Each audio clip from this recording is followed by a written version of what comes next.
Här är 9 marka sigur en svolítið kannski kaflaskiptur leikur. Já, mér fannst við vera svona í 20 mínútur í fyrri hálfleik vorum við góðar og sköpuðum sigurinn þar og restin var svolítið svona það var svona virkaði ekki eins og var ekki alveg farið í alla gíra. Virkaði svolítið þannig á mig og þetta var þannig sé þægilegt en svo við skulum ekkert vera að gera allt mikið mál. En fyrstu 10 mínúturnar nokkuð jafn leikur, staðan 3-3 eftir þann tíma og þetta virtist vera svona að liðin væri ekki að mæta kannski rétti vanda í leik?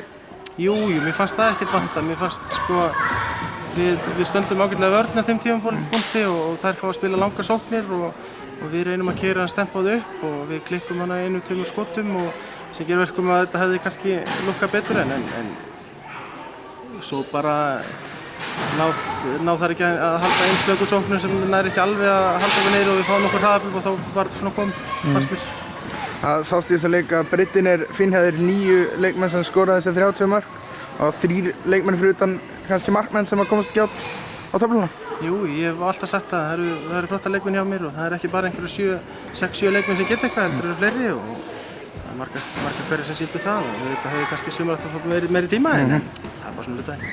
Þórhildur er með 8 og Stefanía með 7 sterkar lukur hjá þeim. Já, ég er ánægður með þær og mér finnst Þórhildur vera svona byrja að vera á línunni svolítið í ár hjá okkur og er að leysa verkefni bara betur og það er bara spennandi tíma.